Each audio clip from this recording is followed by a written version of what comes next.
আসুন এই শ্রমিক কল্যাণ ফেডারেশনকে শক্তিশালী করার লক্ষ্যে আমরা মাঠে ময়দানে ভূমিকা নাই।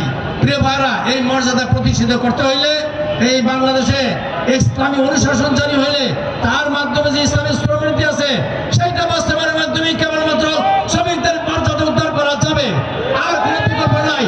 এই জন্য আসুন আমরা সকলে মিলে এই দেশে ইসলামী অনুশাসন জারি করার জন্য সকলে ঐক্যবদ্ধভাবে কাজ করে।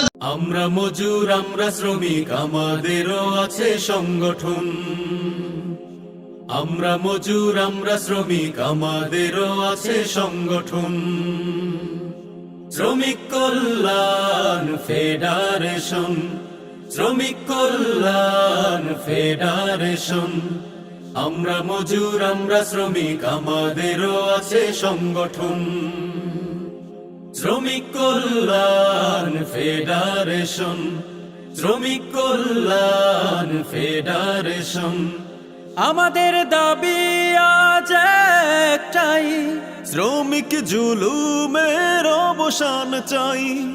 আমাদের দাবি আজ একটাই, শ্রমিক জুলুমের অবসান চাই। সময় মতো চাই ন্যায্য মজুরি, সময় মতো চাই ন্যায্য মজুরি, যাবতীয় হক বন্টন। আমরা শ্রমিক কল্যাণ ফেডারেশন, শ্রমিক কল্যাণ ফেডারেশন, শ্রমিক কল্যাণ ফেডারেশন।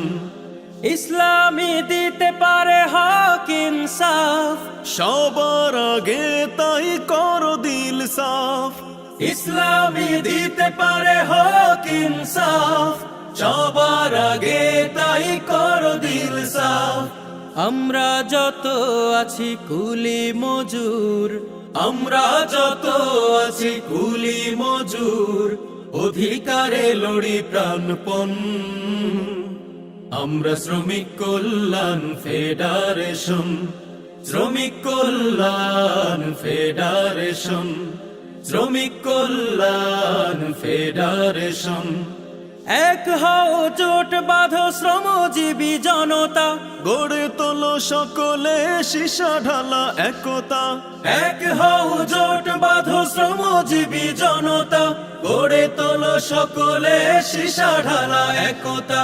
শোষকের বিরুদ্ধে এক হও জনগণ, শোষকের বিরুদ্ধে এক হও জনগণ, মানব না হার করিপন।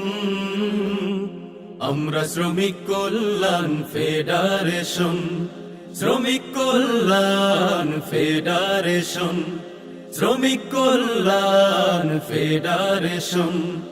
আমরা মজুর, আমরা